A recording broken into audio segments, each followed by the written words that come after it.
Welcome to Last Breath Live, where we share strategies, tips, tricks, and tactics for hunting big whitetails, food plots, tree stands, trail cameras, and more. The goal of this series is to bring you educational outdoor content live as it happens in the field. Created by hunters, for hunters, thank you for tuning in to Last Breath Live. Do us a favor and subscribe to our channel. Turn on the bell notifications and drop us a comment in the section below. Oh boy. Okay, so the GoPro's almost running out of battery. It is Friday the 4th of September. It's about 4:45, almost 5 o'clock. And grab a little water here. But what we're doing today is we're spraying our clover with Grass Out Max. Now it's been really great, and with this dry, hot weather, we've had crabgrass kind of take hold in it. So Grass Out Max is a product you can buy. Arrest is a product you can buy. I think I'm saying this right, but selenium is the active ingredient that kills that grass. So we're doing that. And then you'll see in the back from my local feed store, I just picked up a lot, 250 pounds of oats and rye and wheat just to reseed dead spots. Traditionally, we've had timely rains and we got missed by all of them, but there's 3 days of rain in the forecast, Sunday, Monday, Tuesday coming up. So I'm gonna overseed anything that needs it. I'm going to spray our clover, and then the last thing is I'm gonna take down our electric fence. So I just made this, literally made this handy little spool. Gonna take down the electric fence from our beans, check cameras, normal maintenance stuff. I don't know how long this GoPro is gonna last, so I will try to record and tell you as much as we're doing, but that's in a nutshell. All right, everybody, so sprayer is hooked up. I've got the Grass Out Max in here. Colby Herring, good buddy, does some work for us. He mowed this clover, so our clover looks really nice, as you can see. I would say he mowed it perfect. It's about 6 to 7 inches. We got rain coming in the forecast, but you can see we've got this crabgrass crumbing in here, and I'm hoping you can see that. But it's really, this can take over if it goes unmanaged. So that's what we're spraying for, because you can see we've got it in here.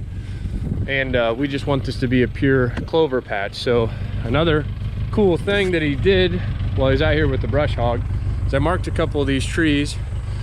If you've heard us talk or anything else, you'll know that oak are my favorite scrape trees. Traditionally, these trees right here produce really good prolific scrapes. So he went ahead and brush hogged underneath them, and this will be really inviting for a deer, hopefully, come this season. So I'm gonna get to spraying. That's pretty boring, you don't need to watch that. And if I don't catch you before the next one, good luck. It's getting close. This will probably be my last clip. Anywho, I put together a spool here, just beat in a piece of conduit, and that's gonna be for our electric fence. So I'm gonna take it down. The beans behind me, as you can see, did get weedy, but there is a great crop of beans in there, and I know that it's tough to see, but there's a lot of beans that are in there.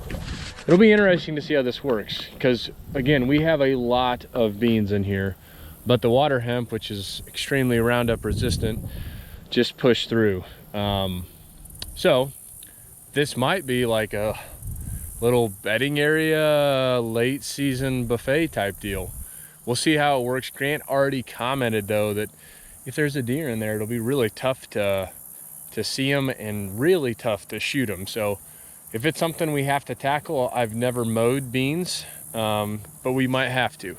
Might be something we're gonna have to look into, is to mowing our beans. But anyway, there's our solar panel still going away.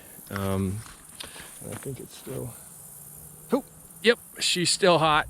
And I'm gonna take it down and get ready for season. Like I said, it is close.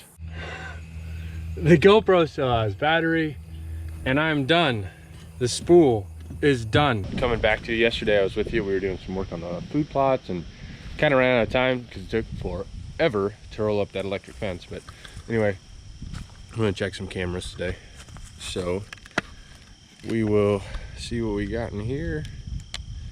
Pop that guy off.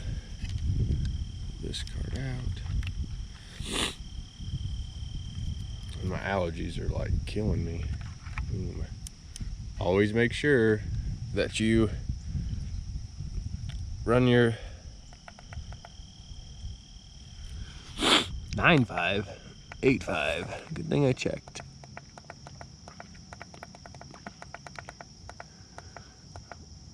And format the card. That is a huge thing. Huge deal.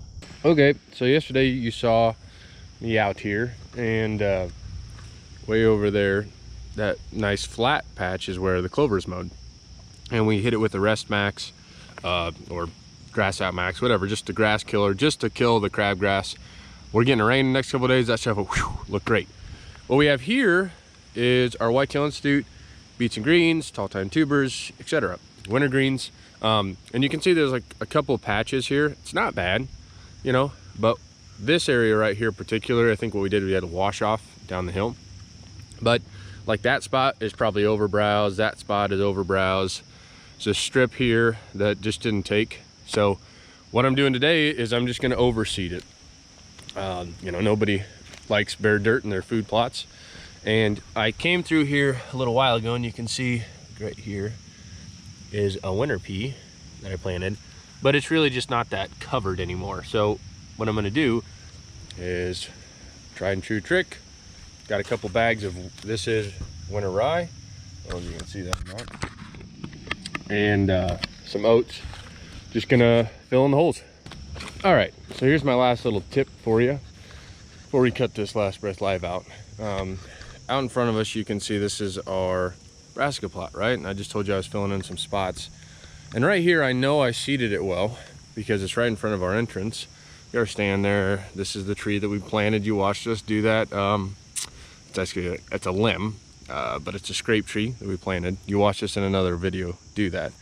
But I'm like, man, why didn't this take really well here? And if you look closely, I've already overseeded it with some seeds and stuff, but like this, it's yellowing, where all that's out there very luscious and green. And it goes to show the importance of fertilization. So what I'm getting at is, why I was like, why didn't this grow? What the heck? Like, all that is just luscious and gorgeous, right? We parked the truck here, and that's why. We had that big hopper, if you watch us in Last Breath Live, huge pro box with like, I don't know, 1,200 pounds of fertilizer. And I had my truck right here, and we were filling up Grant off the end. So we fertilized everything except for where the truck sat. And lesson to be learned, lesson of hard knocks, move the truck and fertilize where the heck you were parking. I'm really surprised. You know, it goes to show, A, how small of a footprint fertilizer really has. You know, it really didn't leach over into this soil. And I mean, there's almost like a stark line. You can just see like that slow curving arc here where Grant would have fertilized. So anywho, other than that, I hope you guys are as ready as we are. We're looking for hopefully one of the best seasons we've had in a long time, and we'll see you next week.